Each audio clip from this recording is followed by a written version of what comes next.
Welcome. I'm Michael Bickert. Thanks for joining me today as we explore concepts with the objective of improving your management skills and growing your business. Pause the video right now so that you can grab a notepad and a pen so that you can jot down something, some kind of action item that you will implement in your business today. I want you to make a commitment each and every day as you listen to these and we sort of explore new ideas. I want you to think about how you can implement these concepts in your business. All right, with that in mind, I want to continue a discussion. It's sort of the opposite side of the same coin on the discussion we had regarding the idea that we believe in equal treatment, not equal opportunity. And instead of looking at it through that lens, today what I want to talk about is reasonable expectations that you have as a manager, as an entrepreneur, as a business owner of your people, of your employees. What is a reasonable expectation to have?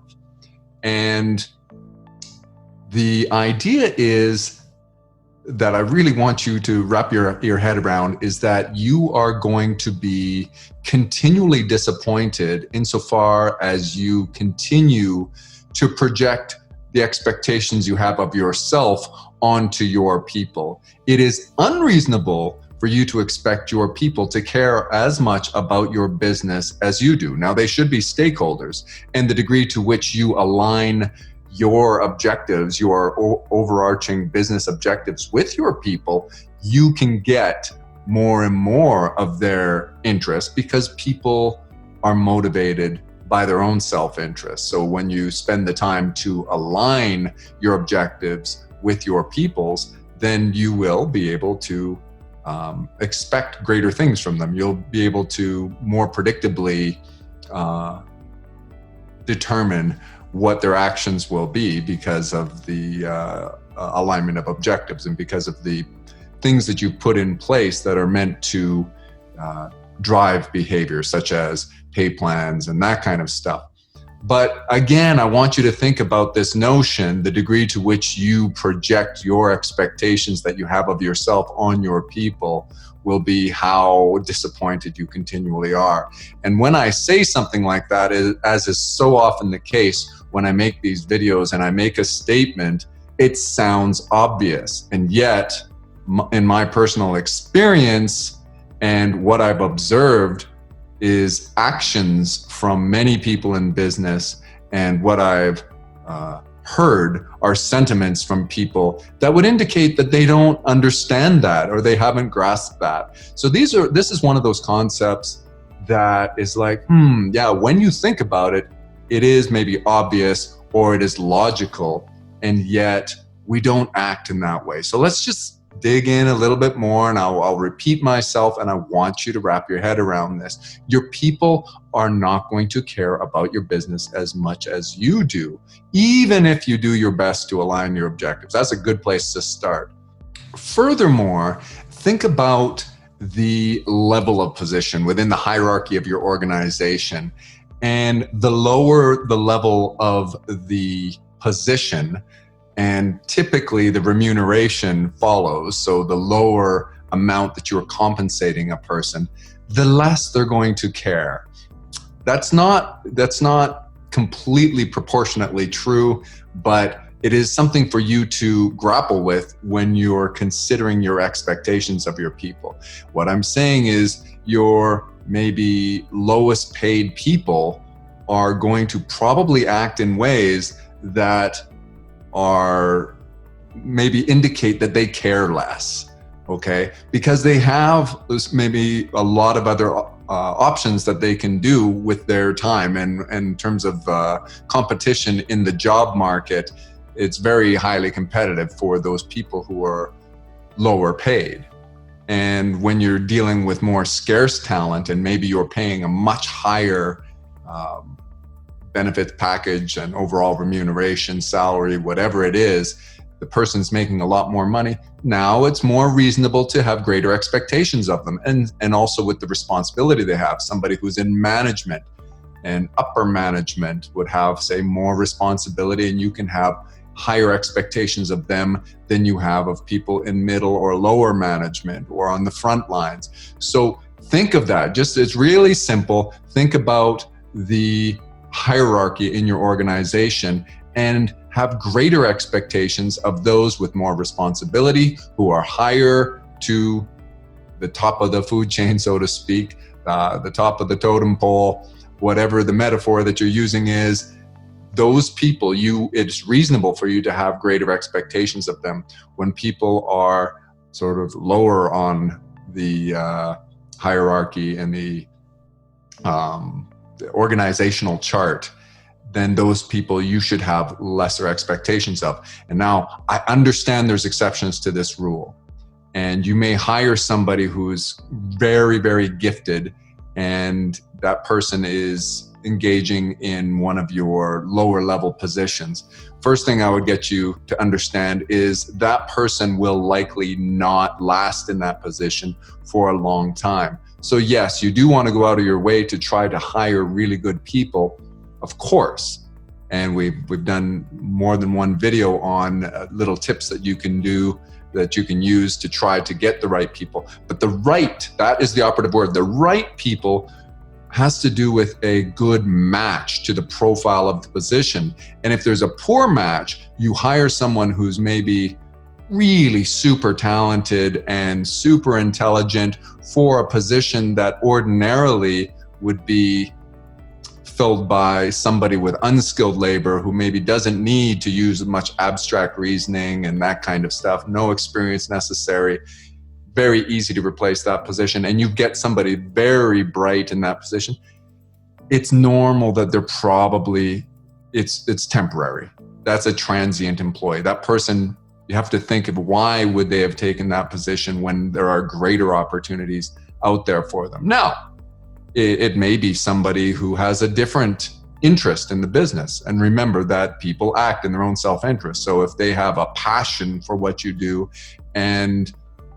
or a passion for what they're expected to do within your business, and they really want to see your business shine, there's some other objective that they are fulfilling in the role. These are exceptions. I get it. There are exceptions. And I told an anecdote once before about a person that I put into a low level, an entry level position within my team, and he just did a phenomenal job, and all of my other team members were coming up to me and saying, do whatever you have to do to keep that guy. He's the best we've ever had in that position.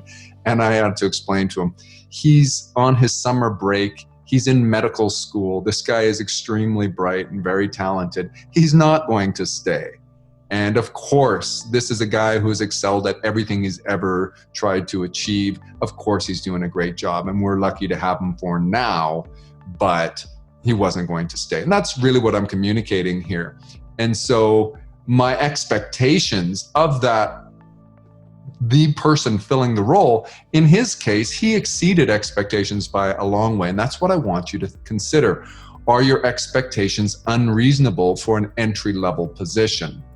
And, I like to give sort of silly examples. Like, if you consider a baby, we all love babies, and they're incompetent in everything they do, right? I mean, they can't feed themselves. They're completely dependent on their parents and the family and all the others. It takes a village to raise a child. So all the various people that are helping raise the child are necessary because the baby is completely dependent.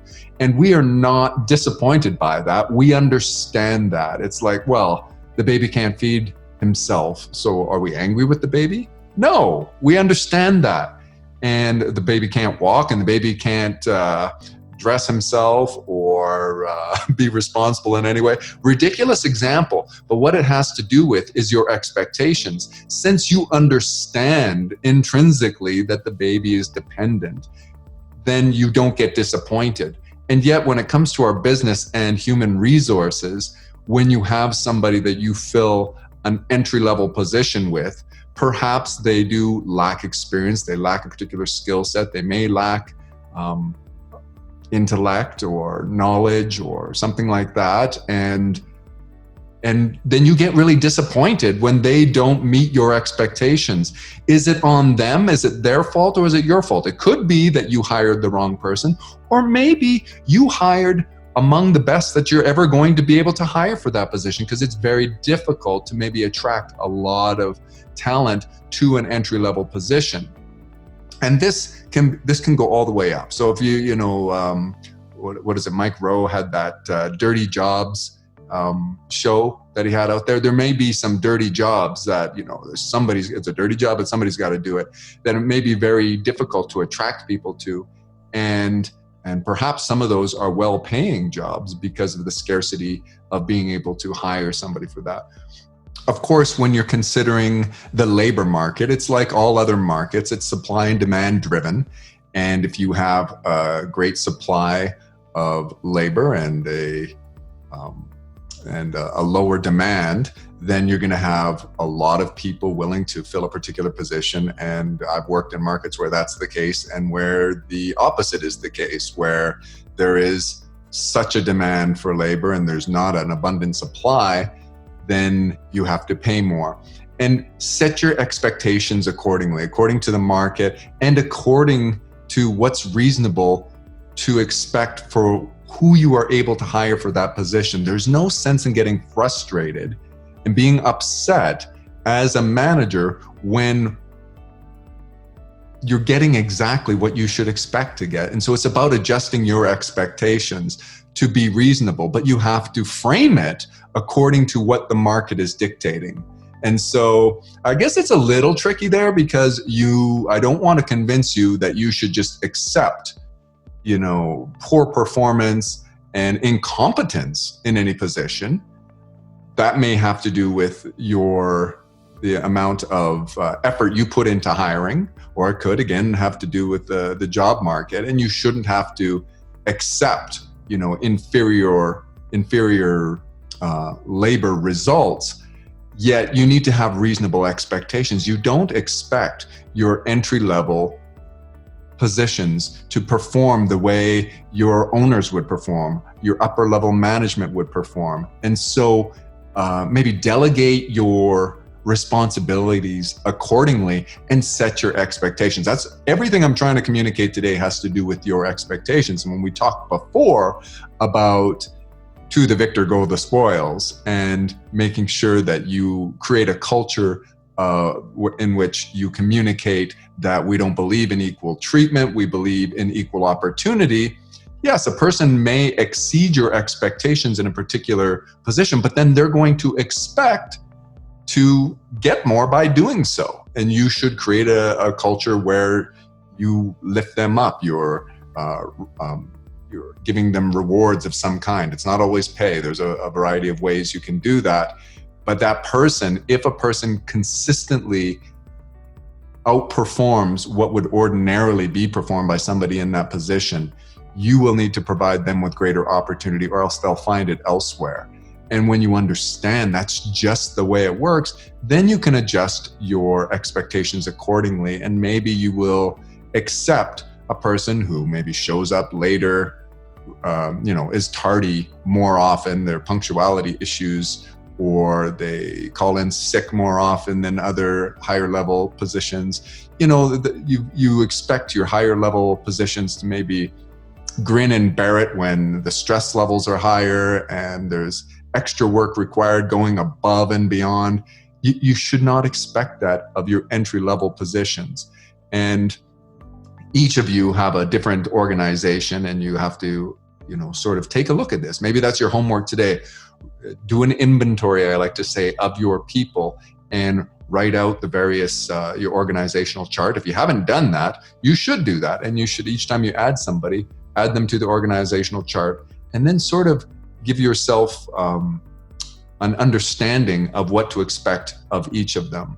This is really about managing your expectations so that you're the most effective leader you can be.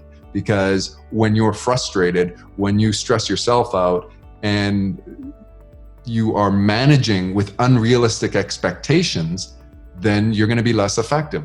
So we switch our paradigms to match with what reality is. And reality is a person typically who makes less money and is incapable of performing at a higher level. You should adjust your expectations accordingly. And I get it. Still, you have things that need to be done. You have a particular standard of customer service and production for your goods and services, and they need to be delivered with high value to your customers. So it is disappointing when there are flaws and defects in the system, especially when you can relate that to somebody maybe not performing the way you would, making a decision differently the way you would in the same circumstance. So what you have to do with everything we've been talking about up to this point in mind is you have to find mechanisms through which you can mitigate this phenomenon that I am describing. Since you know that you should adjust your expectations and expect defects and flaws and inadequacies of some kind of your people who are on the front, not the front lines necessarily, but sort of the entry-level positions. Now what you have to do in the interest of Management 101, if you haven't seen that video, watch that. That's one of the most important videos that I've created, and it's just really quick, like 5 or 6 minutes. Step number 3 is to expect that your people will fail to do what you expect of them. And then you put in mechanisms to alert you when that occurs and hold them accountable with extra training and so on. But that's how you have to manage your business. You have to expect that things are not going to happen the way that that you wish they would. Ideal. They're not. You don't live in an ideal world, and your business is far from ideal. There are things you can do to try to make things better. That's what we're all about: perpetual refinement, continuous improvement. However, we also have to have a paradigm. We have to adjust our expectations to the real world so that we can manage effectively. If you live, ignorance is bliss. If you naively expect that all of your people are going to do what's expected of them every time, and that they are going to handle your business with the same care and attention that you do and that your major stakeholders do, then you're going to be ineffective as a manager, because what you will do is you will then fail to put mechanisms in place to alert you when they don't, because you don't think it's going to happen. You think, well, there's no reason to put a safety net in place when I've already trained them. I've already told them what's expected. You may have even taken the time to document in a standard operating procedure, and the people signed off on it, that they read and understood it, and now you believe that they're going to do that. They will not do that. Now they will do it maybe most of the time, but they will continually. People are people. They will disappoint you from time to time. Actually, if you are managing effectively, if you can consider this concept and really embrace it and use sort of that baby example that I get, the baby doesn't disappoint you because you expect the baby. You understand the baby can't do everything the way an older child or an adult could. And if you apply that same, I know it's a ridiculous example, if you apply that though to your people and you understand there are varying degrees of development within your human resources, within your team, then your expectations will be adjusted accordingly and you won't be disappointed, and it won't impact your stress level. Instead, what it will force you to do is go, okay, well, I need to make sure my business runs well, and I can't afford for my equipment to get damaged. I can't afford to be wasting production and paying out payroll for ineffective production and people messing up and everything. So what you'll do is you'll put other things in place. Technology and tools can be really beneficial to catch when this happens and alerts you. And then you can spend some time with report cards and holding your people accountable and all the various other things that you're probably not doing consistently if you have unrealistic expectations. So that's what it's all about.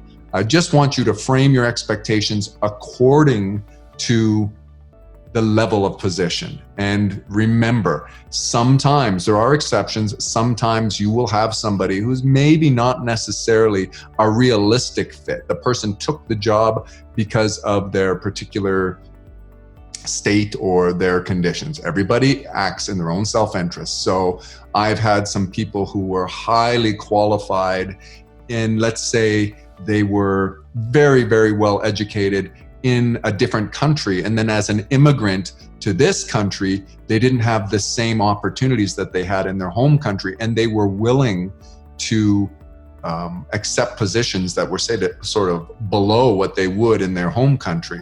And their motivation was high. Those types of things do happen. But the same thing that happens once they get established and once they perform time and again above all of their peers, they understand that they can have greater opportunities, and you will either lose them or you have to provide some opportunity for growth for them. All of this stuff is very important for you to understand as it relates to human resources. I think that's where we're going to leave it today. I just wanted you to wrap your head around this concept that you should not project your expectations of yourself onto your people. It's going to lead for you to be disappointed time and again. And even though it sounds obvious, I have observed people doing this over and over in business. Then you say that to them and they kind of reflect and they go, okay, so you're saying I should accept, inadequacies. Yes, you should. And you should adjust for them. You should plan for them so that you hope for the best, plan for the worst. You've got mechanisms in place to alert you when these inadequacies and these deficiencies manifest themselves within your business. That's where we're going to leave it today. Add a comment. That's something that we can all learn from. We have to learn from one another. Perpetual refinement.